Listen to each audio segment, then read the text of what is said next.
Hello friends and welcome back to my channel. My name is Kaylee and today we're actually on a different island because we're doing a dream tour. Today we'll be touring the amazing island of Exposure that was created by Baela.acnh over on Instagram. I've seen some pictures of this island that she's posted and I'm super excited to tour and to be able to share it with you all today. As a little background on this island, there was an accident at a nuclear power plant that caused a leak of dangerous material. The villagers had to leave their lives and homes behind and seek shelter out in the safety of the desert. They then built a wall to try to protect those living in the desert from the dangerous effects of exposure to nuclear waste. But behind the wall, the nuclear material attracted some strange and unusual guests. Before we get started on the tour, let's take a quick look at the map.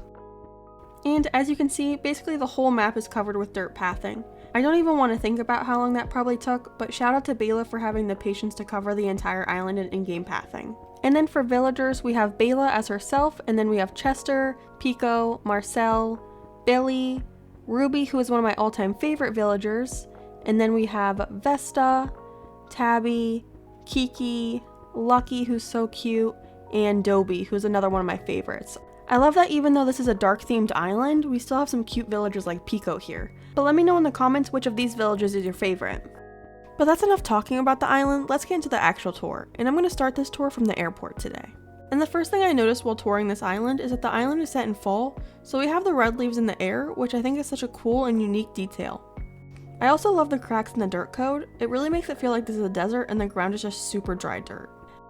Also, when you come to visit this dream address, make sure to check out the design portal. Baela creates some amazing clothing designs. I'll also have the MA listed in the description box with all of Baela's details and information.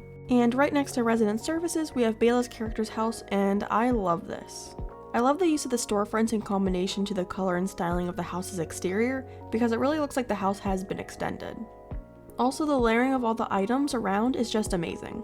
I won't be touring the inside of the houses in this video, but definitely make sure to check them out when you visit because they are all so amazing, including all of the villager houses. And then making our way over to the left side of the island, and we are basically at the beach already, and there is this super adorable little chicken coop area. The use of the bug cage for the coop is such a cute idea.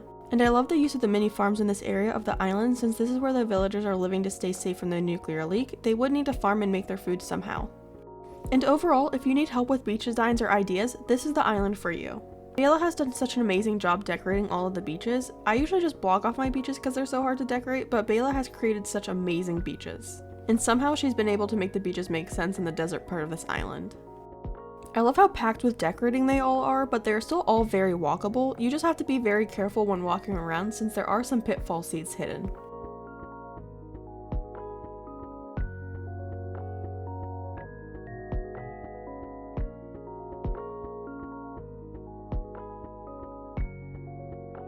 Another thing I love about the beaches are the use of the bug models and the placed turtles.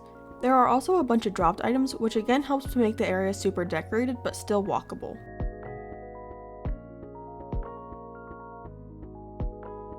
And then rounding this corner, we are coming up on a villager's house.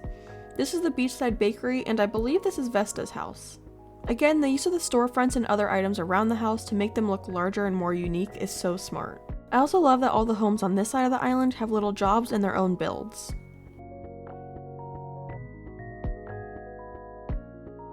And then making our way back up to the front of the island and heading over to the right side. I will say one thing I love about this island is how open it is. It really feels like a desert. And if you've seen some of my islands, you know I basically cover almost every tile of the island with either a custom code or item, but this island has open areas of just dirt, and I feel like this really just gets across the idea that this was once an empty desert that just recently became inhabited by people. And now we've made it to the next beach, and this is the fishing market that has Ruby's house and Billy's house. And it looks like Ruby's house here is more of the fresh fish for sale, since we have the carp on the cutting board, the scale, and all of the stacked fish containers. While Billy's house looks more like the seafood prepared meals, like a mini restaurant maybe, since we have the actual in-game food items here. And again, we have another amazingly decorated beach. I love the combination of the concrete code mixed with the warm colored flowers. And then over at the river mouth, we have this cute little fishing area. I would imagine this is probably where Ruby and Billy do all their fishing for the island, and it's just so cute.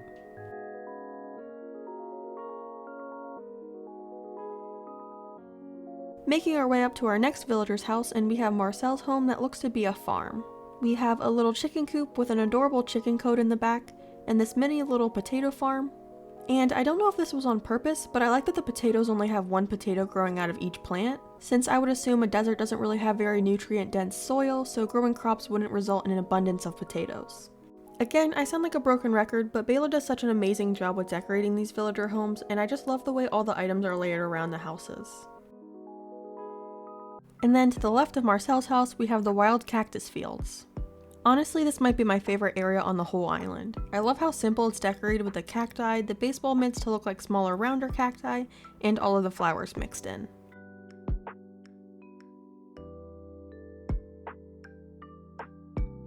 Mixed in with the cactus fields, we have the campsite. I really wish Nintendo would have let us see who's inside the tent in Dream Addresses. But who do you think Baela invited to stay for the dream?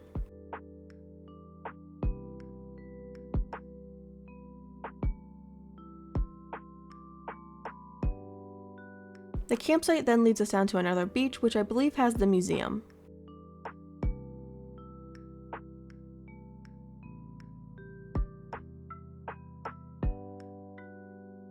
I love that she decided to keep the museum in the tent. I'm not sure if it's supposed to be a research area or maybe a military rescue or supply setup. Either way, I still think it looks amazing.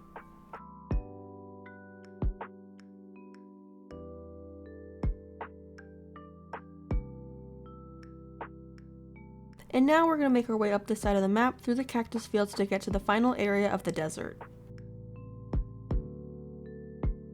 This is the island's train station, and I love how Baela created this train. She has the face cutout standee codes for the train, and then she uses the retro transportation stops behind that, which is such a good idea because it has the little display on the right side where she used a custom code, so it looks like there's a person sitting on the train. And then for the front of the train, it looks like it's a yellow amazing machine with the two sirens on the top, which just looks amazing. There's also this little bike parking spot next to the sitting area, and then we have this little building off to the side, and I love the two storefronts facing each other with the fence in the front. I usually see the storefronts back to back, but having them face each other makes such a unique silhouette, so I might have to steal this for my island rubble. And then behind the train tracks we have the actual train station, and I am obsessed with this building. I love that there are so many different items used for this one building. We have the gazebo, some storefronts, the retro transportation stops, fences, simple panels, some lighthouses at the top, and some amazing machines, I believe. If you need help making some unique fake buildings, I definitely suggest visiting this island for some inspiration because Baela has done such an amazing job here.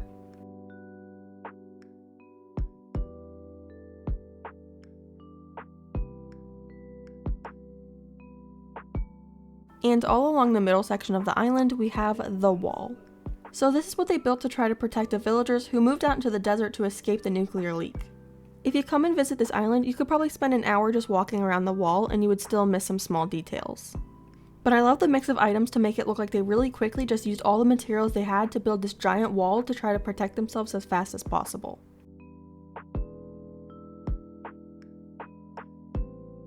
And Baela said when you visit this island and go on the other side of the wall, you have to wear the gas mask they provide you. So while I'm exploring some of the wall, I'm going to quickly pop that on for protection. To start, I'm just going to go up this part of the wall, and I am already loving all of the mix of items I'm seeing. I love the use of the short simple panels on this island. I feel like I never really see them used a whole lot on islands, but I feel like we should start using them more because they look great in these types of builds. And looks like we have a third level cliff, which I'm imagining will give us amazing overlooks of this part of the island. Again, Baela does an amazing job at making this island look pretty cluttered, but still having it very easy to navigate. And I appreciate that as someone who gets lost and trapped on islands I tour. Off of this portion of the wall, we have a really cool lookout over the graveyard. I love that on this island we have these amazing overlooks, but then we're also able to go down and explore and walk around as well. It's like the best of both worlds. I'm also noticing some differences between the desert area and this section of the island. The desert, we have the dark dirt and lots of deep reds and oranges, while this section of the island has the light dirt and it's more of the light greens and yellows, which is such a cool idea since red and green are complementary colors and having the island split with that in mind. Now we have this awesome overlook of the power plant. I love the mixture of the oil bearer colors so it's not just one giant block of yellow. And the sirens in the front give that eerie and dangerous feeling that I really love. But again, these fake buildings are amazing, and I know there are two more near the end of the tour which are super cool as well, so stay tuned for those.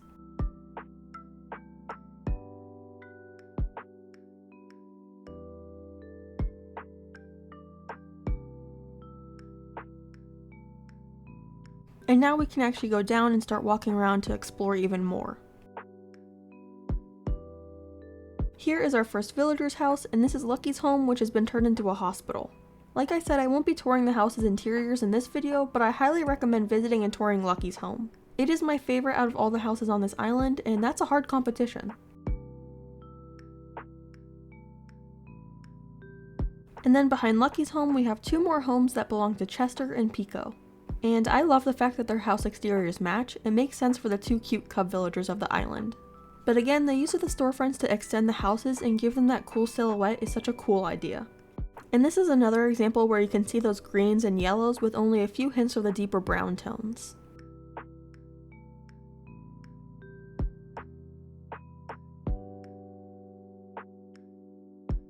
I also like right in this section we have the two very contrasting pops of blue, with the stack of books and the oil barrel in the background.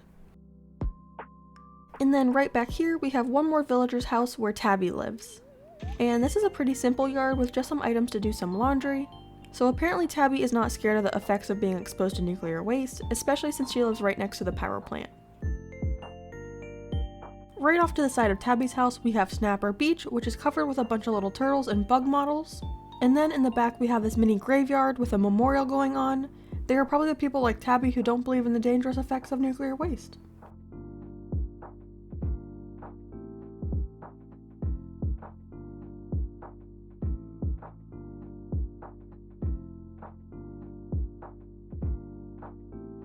On the other side of Tabby's house we have the secret beach, and I think I found two turtles going on a date, which just shows that good things can happen even in the midst of a nuclear disaster. But we're gonna make our way back up closer to the wall to check out the power plant. I love all the oil barrels and different types of barrels used in this area alongside the building. They are even up against the back side of the wall as well. I also really like this rusted corrugated iron code. I might have to use this on my island as well. And I like the short simple panels in front of the wide display stand to change the texture of the building. That's a super smart idea. Now we are slowly making our way over to the graveyard, which is through a forest of decayed trees. I love that she used the decayed trees that has like the green mold on it to look like it's from the nuclear waste. Such a small but powerful detail. But look at this graveyard. This is so amazing. I love all the different items being used as headstones. We have the Western style stone, which is like the traditional headstone, but we also have the stone tablets, the Zen style stone, some stone lion dogs, and tall lanterns. This just looks amazing. I love it so much. I also love the small details of the dropped flowers at some of the graves and all the scattered mushrooms throughout. Also, as I'm walking through, I'm noticing some of the graves are mossy and some aren't, and I like the variety and the mismatchiness that this creates. And then tucked back in this corner, we have Kiki's house. Maybe she's the graveyard attendant. If not, I feel kind of bad for her front yard situation, as it's an entire graveyard. Also, look at this wall splitting these two sections of the island. I love that it's a bunch of face-to-face stonework kitchens, because it could have been easier to use a bunch of castle walls or medieval walls, but these items look so cool used like this. And now we're making our way over to kind of like the city portion of the nuclear area. First is Nook's Cranny, and we have this ladder set up to get a good view of it. These perspective spots make me so happy because I love creating these on my own islands as well. Nook's Cranny, being the smaller rundown version, is perfect for this island. And I love all the items being layered around, and the fences and the jail bars blocking off, maybe to keep the looters out, is a smart idea. And looks like we have a small alleyway to the right side and behind Nook's Cranny, so we can check that out next.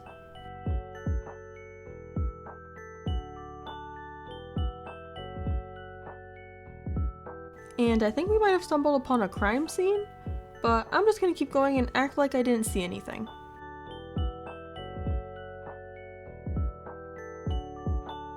Oh, I see some UFOs and I am super excited for this area. This is the alien invasion section.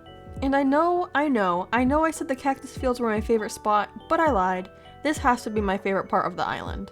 So if you remember the backstory for this island, it said that the nuclear leak was attracting some strange guests, and here they are, gyroid aliens.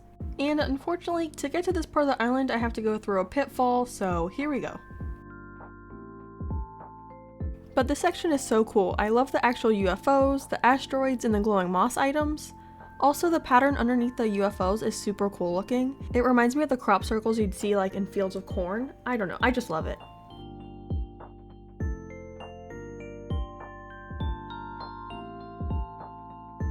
Making our way over to the left side of the map, and now we have an abandoned cinema.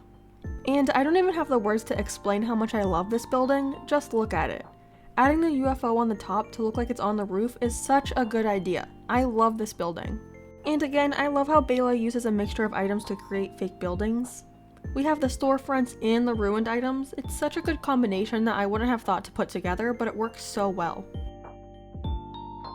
Next to the cinema, we have our last house, and this belongs to Dobie. And it looks like he's probably one of those big disaster planners, like he's probably Bill from The Last of Us and super prepared for anything. Moving down to the last section of this island, and I had to just stop and appreciate this rock formation. I know it's just a few rocks layered together, but I honestly love how this looks with the concrete coat underneath. Altogether, it just looks so cool. But here we are at our last building, and this is the abandoned hotel or motel. I love how this building was created, but if it was real life, there is no way I would be staying here.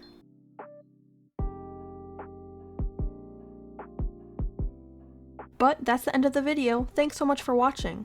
Make sure to check out Baela's information I've linked in the description box below, and to check out this island for yourself. Before you leave, make sure to give the video a like, comment, and to subscribe to the channel. If you watched till the end, let me know which part of this island was your favorite. Bye, friends!